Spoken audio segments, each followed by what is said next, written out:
नमस्कार दोस्तों, स्वागत है आपका हमारे चैनल पर।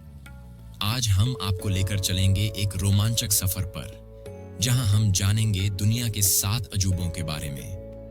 ये अद्भुत संरचनाएं सिर्फ अपनी वास्तुकला से नहीं, बल्कि अपनी अनोखी कहानियों से भी हमें हैरान कर देती हैं। इन अजूबों की न केवल अद्वितीय बनावट है, बल्कि इनसे जुड़ी दिलचस्प और रहस्यमयी कहानियां भी हैं। तो तैयार हो जाइए, क्योंकि ये सफर होगा ज्ञान और रोमांच से भरपूर। Number 1, great wall of China. यह एक विशाल किलेदार दीवार है जो चीन के उत्तरी हिस्से में स्थित है। यह दीवार 13,000 मील से भी ज्यादा लंबी है और इसे बनाने में कई सदियां लग गई थी। इसे न केवल एक ऐतिहासिक और सांस्कृतिक धरोहर माना जाता है, बल्कि यह चीनी सभ्यता की शक्ति और दृढ़ संकल्प का प्रतीक भी है। इस दीवार का निर्माण लगभग 7वीं शताब्दी ईसा पूर्व में शुरू हुआ था। हालांकि इसे हम ग्रेट वॉल ऑफ चाइना के नाम से जानते हैं, लेकिन इसके निर्माण की शुरुआत कई छोटे-छोटे किलों और दीवारों से हुई थी, जिन्हें विभिन्न चीनी साम्राज्य और शासक अपनी रक्षा के लिए बनवाते थे। किन राजवंश के सम्राट किन शी हुआंग के शासनकाल में दीवार को एकजुट रूप से बनाने का काम शुरू हुआ था। उन्होंने इन दीवारों को जोड़ने का आदेश दिया ताकि उत्तर में बसे हून और मंगोल जातियों से चीन की रक्षा की जा सके। इस दीवार की बनावट समय के साथ बदलती रही है। इसे ईंटों, पत्थरों, मिट्टी और लकड़ी से बनाया गया था। इस दीवार के अंदर छोटे गेट्स, टावर और सर्विलांस पॉइंट्स भी मौजूद हैं। दीवार का मुख्य उद्देश्य चीन की उत्तरी सीमा को आक्रमणकारियों से बचाना था। इसके अलावा यह व्यापारियों, सैनिकों और नागरिकों के लिए सुरक्षा प्रदान करने का एक तरीका भी था। हालांकि समय के साथ यह दीवार एक सांस्कृतिक और ऐतिहासिक प्रतीक बन गई है। आज यह एक प्रमुख पर्यटन स्थल और यूनेस्को वर्ल्ड हेरिटेज साइट भी है। यह दीवार न केवल चीनी संस्कृति और इतिहास का महत्वपूर्ण हिस्सा है, बल्कि यह दुनिया के 7 अजूबों में भी शामिल है। इसके अलावा यह चीन के गौरव का प्रतीक बन चुका है और लाखों पर्यटक हर साल इसे देखने के लिए आते हैं। यह दीवार सिर्फ एक स्थापत्य का चमत्कार नहीं, बल्कि यह एक ऐतिहासिक गवाह है, जिसने सदियों तक अपनी रक्षा की है और चीन की समृद्धि और शक्ति को दर्शाया है। नंबर 2, पेट्रा, जो जॉर्डन में स्थित है। पेट्रा का इतिहास हजारों साल पुराना है। यह प्राचीन नगर नाबातियों द्वारा 6ठी शताब्दी ईसा पूर्व के आसपास स्थापित किया गया था। नाबातियों एक व्यापारी समुदाय था, जिन्होंने इस शहर को एक महत्वपूर्ण व्यापारिक केंद्र बना दिया था, जहां से रेशम, मसाले और अन्य बहुमूल्य सामानों का आदान प्रदान किया जाता था। पेट्रा का नाम रॉक सिटी के रूप में भी प्रसिद्ध है, क्योंकि यह शहर चट्टानों को काटकर और खुदाई करके बनाया गया था। यहाँ के भवन और मंदिरों की दीवारें सीधे चट्टानों से उकेरी गई हैं, जो एक अनोखा स्थापत्य चमत्कार भी है। पेट्रा का स्वर्णिम युग 1ली और 2री शताब्दी ईस्वी के दौरान आया। यहाँ की गलियां और बाजार उस समय व्यापार और समृद्धि का केंद्र हुआ करते थे। यहाँ अरब, रोम और अन्य सभ्यताओं के व्यापारी इकट्ठा होते थे और उनके सामान के साथ साथ संस्कृति और कला का भी आदान प्रदान होता था। रोमन साम्राज्य के अधीन पेट्रा ने न केवल अपनी व्यापारिक ताकत को मजबूत किया, बल्कि अपनी अद्वितीय वास्तुकला और कलात्मकता के लिए भी विश्व प्रसिद्ध हुआ। यहाँ की हर इमारत, हर मूर्ति एक कहानी बताती है, ऐसी कहानी जो हमें इतिहास की गहराई तक ले जाती है। आज पेट्रा न केवल जॉर्डन का गौरव है, बल्कि यह मानव सभ्यता की उत्कृष्टता और जुनून का प्रतीक भी है। हर साल लाखों लोग इस गुलाबी शहर की रहस्यमय सुंदरता को देखने आते हैं, और हर कोई यहाँ से इतिहास का एक टुकड़ा अपने दिल में लेकर जाता है। नंबर 3, क्राइस्ट द रिडीमर, यानी ईसा मसीह के उद्धारक की प्रतिमा, जो ब्राजील के रियो डी जनेरो में स्थित है। यह प्रतिमा कोर्कोवाडो पहाड़ के ऊपर समुद्र तल से लगभग 700 मीटर की ऊंचाई पर स्थित है। इसे बनाने का असली प्रस्ताव 1920 के दशक में पेश किया गया था। इस प्रतिमा का निर्माण 1931 में शुरू हुआ और इसे पूरी तरह से तैयार होने में तकरीबन 9 साल का समय लगा। इसे बनाने का जिम्मा हेक्टोर डा सिल्वा कोस्टा के पास था, जो एक ब्राजील के इंजीनियर थे। यह विशाल प्रतिमा कंक्रीट और संगमरमर से बनाई गई है और इसका वजन लगभग 635 टन है। इसकी ऊंचाई करीब 30 मीटर है और इसके हाथों की चौड़ाई लगभग 28 मीटर है। क्राइस्ट द रिडीमर सिर्फ एक प्रतिमा नहीं, बल्कि यह ब्राजील और पूरी दुनिया में धार्मिक और सांस्कृतिक प्रतीक के रूप में पहचानी जाती है।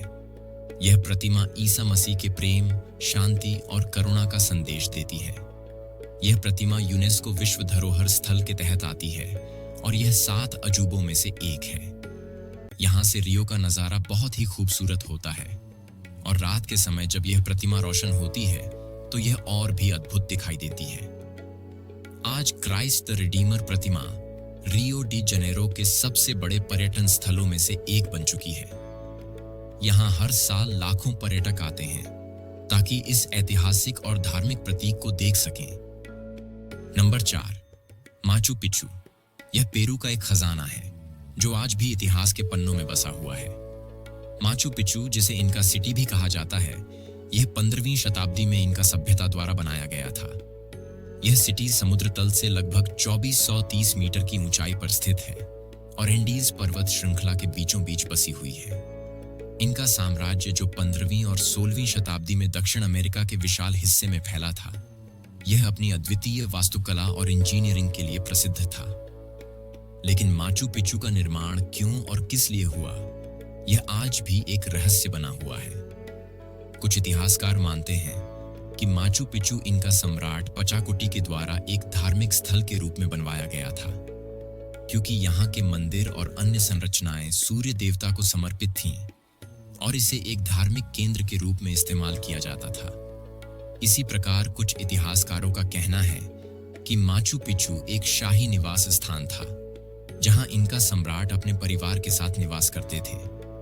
हालांकि यह आज तक साफ नहीं हो पाया कि इस जगह का उद्देश्य क्या था। इस जगह की खोज 1911 में अमेरिकी खोजकर्ता हिराम बिंघम ने की थी। तब से यह स्थल विश्व धरोहर स्थल के रूप में यूनेस्को द्वारा मान्यता प्राप्त है। यह स्थान आज भी पर्यटकों के बीच एक प्रमुख आकर्षण बना हुआ है। Number 5, Chichen Itza.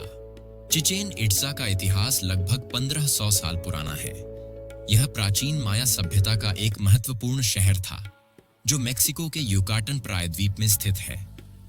Chichen Itza का नाम माया भाषा के शब्द चीच और इट्जा से लिया गया है। यह स्थान अपने भव्य पिरामिड एल कैस्टिलो या कुकुलकन पिरामिड के लिए प्रसिद्ध है, जो 30 मीटर ऊंचा है। यह पिरामिड माया सभ्यता की वास्तुकला और खगोल शास्त्र के अद्भुत ज्ञान को दर्शाता है। यहाँ प्रत्येक वर्ष के दौरान वसंत और शरद ऋतु में सूर्यास्त के समय पिरामिड की सीढ़ियों पर एक सर्प की आकृति बनती है, जो कुकुलकन देवता यानी पंख वाले सांप की आकृति प्रतीत होती है। यह दृश्य माया लोगों के खगोल शास्त्र और उनके धार्मिक विश्वासों को दिखाता है। कुकुलकन माया के प्रमुख देवताओं में से एक थे और इस पिरामिड के माध्यम से उनके सम्मान में यह अद्भुत खगोलीय घटना दर्शाई जाती थी। चिचेन इट्जा में एक विशाल खेल का मैदान भी है, जिसे प्लाजा डेल कहा जाता है। यहाँ माया लोग एक विशेष खेल खेलते थे, जिसमें गेंद को लकड़ी की रिंग के माध्यम से गुजारना होता था। यह खेल केवल मनोरंजन नहीं, बल्कि धार्मिक और सामाजिक महत्व भी रखता था। चिचेन इट्जा का उत्खनन 19वीं सदी के अंत में शुरू हुआ और तब से यह स्थल आर्कियोलॉजिकल अध्ययन का महत्वपूर्ण केंद्र बन गया। यह जगह न केवल माया लोगों के जीवन को समझने का एक माध्यम है, बल्कि प्राचीन मानव सभ्यताओं की उत्कृष्टता को भी उजागर करती है। Number 6, Colosseum. कोलोसियम का निर्माण विस्पासियन सम्राट ने 70 ईस्वी में शुरू करवाया था और उनके बेटे टाइटस ने 80 ईस्वी में इसे पूरा किया। इसे रोम का अम्फीथिएटर फ्लावियस भी कहा जाता है, क्योंकि इसे फ्लावियन सम्राटों द्वारा बनवाया गया था। यह विशाल स्टेडियम लगभग 50,000 से 80,000 लोगों की बैठने की क्षमता रखता था। यह एक दौर था जब रोम में भव्य और खतरनाक खेलों का आयोजन किया जाता था और कोलोसियम इस सब का केंद्र था। कोलोसियम का मुख्य उद्देश्य था ग्लैडिएटर मुकाबले, जहां प्रशिक्षित योद्धा एक दूसरे से मौत के बाद मौत की लड़ाई करते थे। इन मुकाबलों में जानवरों और अपराधियों के साथ भी युद्ध कराए जाते थे। रोम के लोग इन खेलों को अत्यधिक पसंद करते थे और ये खेल जनता के मनोरंजन के लिए होते थे। यहाँ के खेल इतने खतरनाक होते थे कि कई बार जानवरों और इंसानों के बीच संघर्ष में सैकड़ों जानें चली जाती थीं। इसके अलावा कोलोसियम में नाटक, युद्ध के पुनर्निर्माण और यहाँ तक कि समुद्री लड़ाइयों की भी योजनाएं बनती थीं। कोलोसियम की संरचना रोम के अद्भुत वास्तुकला का प्रतीक है। इसे कंक्रीट और पत्थरों से बनाया गया था और इसमें 80 प्रवेश द्वार थे, जिससे हजारों लोग बिना किसी परेशानी के अंदर आ सकते थे। इसका डिजाइन इतना सटीक था कि आज भी यह पूरी दुनिया के वास्तुकारों के लिए एक आदर्श है। कोलोसियम का गोल आकार एक ऐसी विशेषता है जो दर्शकों को किसी भी खेल को अच्छे से देखने में मदद करता था। इसके अलावा इसमें एक संचालक प्रणाली थी जिससे मुकाबलों को प्रभावी तरीके से नियंत्रित किया जा सकता था। समय के साथ कोलोसियम को कई प्राकृतिक आपदाओं का सामना करना पड़ा। 1349 में एक बड़े भूकंप ने इसकी संरचना को गंभीर रूप से नुकसान पहुंचाया। इसके बाद कई हिस्से ढह गए और कोलोसियम का एक बड़ा हिस्सा खंडहर बन गया। लेकिन इसके बावजूद कोलोसियम की ऐतिहासिक और सांस्कृतिक महत्वता को बनाए रखा गया।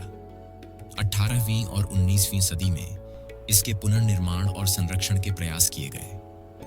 आज यह विश्व धरोहर स्थल के रूप में यूनेस्को द्वारा संरक्षित है। नंबर 7, ताजमहल।